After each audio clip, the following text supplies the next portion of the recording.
This is KX News on the Go. I'm Amber French. In other news this morning, several members of Congress, including Senator John Hoeven and Representative Fedorchak, are calling on the USDA and DOJ to look for ways to ease regulations on American farmers. Lawmakers are seeking what they call regulatory clarity in agriculture. In a separate request, Senator Hoeven is seeking expanded farm assistance. Late last year, the federal government announced large bridge payments to help American farmers. Senator Hoeven is now asking for an expansion of the program, set to deliver $12 billion to farmers at the end of February. The Garrison Dam is a vital source for power and flood control and has been for more than 70 years. And now state leaders are making sure it stays flowing for many more years to come. Senator John Hoeven, a member of the Senate Energy and Water Appropriations Committee, did his part to help secure $50 million to start NDOS, which, combined with authority to use existing infrastructure, will save taxpayers $200 million. On top of that, support for important national security, water development, and public safety initiatives across the state was also secured. The funding in this bill for Garrison Dam is vitally important. It's one of the largest dams in the nation, actually in the world. And so it's very important that we always address safety for everyone downstream.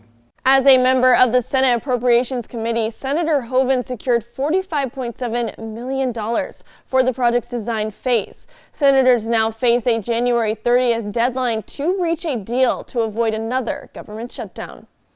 Crews were working on fixing a water main break on Saturday, but authorities to officials say they're seeing less breaks overall than in past years. In 2025, the city of Minot had 38 water main breaks. Water and Sewer Superintendent Brian Randash says this happens when the ground freezes deeply and expands, putting pressure on pipes. He says this is the most common with older cast iron water mains, which are more prone to breaking.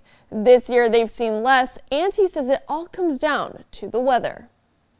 It's been a great winter. We had warm temperatures, which means there's not as much frost in the ground, which that's what usually causes a lot of water breaks in the winter.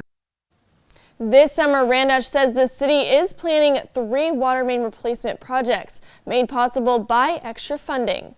Good morning, Andre.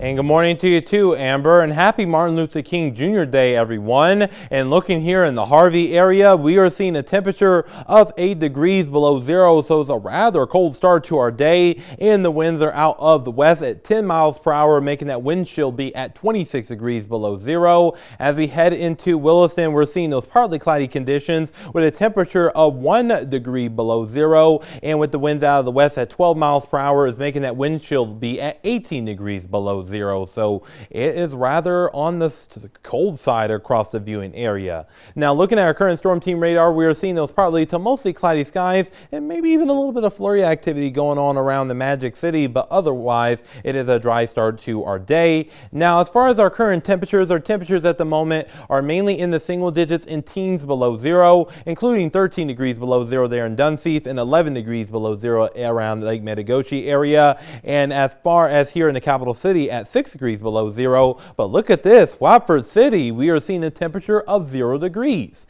Now, as far as the last 24 hours, we have seen a notable dip in temperatures, about 15 to 35 degrees colder. So it is one of those mornings that you just want to stay inside, and with no school today, that is going to really allow for us to kind of stay bundled up, if you will. And our winds right now are out of the north and west, about 5 to 15 miles per hour. So the winds aren't looking too bad, but here's the thing, any wind will really impact our wind chills. Brought to you by Absolute Comfort Plumbing and Heating, where we're seeing those values in the teens, 20s, and even 30 degrees below zero there in Rugby, and 32 degrees below zero there around Lake Metigoshe-Bottineau area. Now, we have this area of high pressure that's going to give us a northwesterly flow throughout the day today, and that's going to keep us quiet, and also it is going to allow for that chilly air to continue around here. And the wind gusts throughout the day today won't really look too bad. It's going to be about 15 to 25 miles per hour on average, so a lot better than what we've been seeing over the past few days for sure. And then things start to calm on down as we head into the early evening. Now, our highs for today will mainly climb up into the single digits in teens and even a few 20s, so we're going to be thinking looking positive with these positive highs for our Monday. And once we get into tonight, temperatures will drop down into the single digits below zero and teens below zero there in our north and eastern areas. But here's the thing, we're going to be watching our next area low pressure move on through into our Tuesday and into our Tuesday evening, allowing for us to see more rounds of snow around here in gusty conditions. And we're going to be seeing yet another system move through as we head into our Wednesday, and both of those are going to allow for us to see some snowfall. Now looking at our precision cast, this is 1 o'clock in the morning on Tuesday, and that is going to be allowing for us to see those mostly cloudy conditions, and then the snowfall really starts to sneak on in once we get into around Tuesday morning and moving its way through the day on Tuesday. And I think precision cast is underdoing things, because I do believe that there's going to be a little bit more snowfall illustrated during this period of time, but we will continue to keep you posted. And once we get into Tuesday evening and into our Wednesday, we're going to be watching for our next round of snow to move on in, so we're going to be watching that very closely too. And the amount of snowfall I'm expecting here will be around 1 to 3 inches of snow, with locally higher totals possible as well for our north and south areas, and into our north and east areas. That is where we are going to be seeing around a trace to an inch of snowfall, and it's going to be gusty during this period of time, about 20 to 40 miles per hour as far as our wind gust is concerned. So we could see wind advisory levels, so we're going to be watching that very closely. Here in Williston, we're going to continue to see those temperatures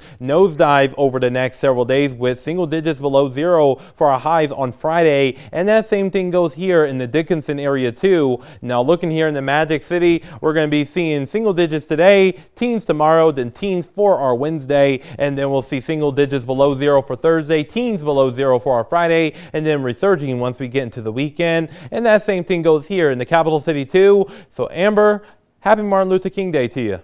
Happy Martin Luther King Day to you too, Andre. For everyone here at KX News, that was the KX News Update. I'm Amber French.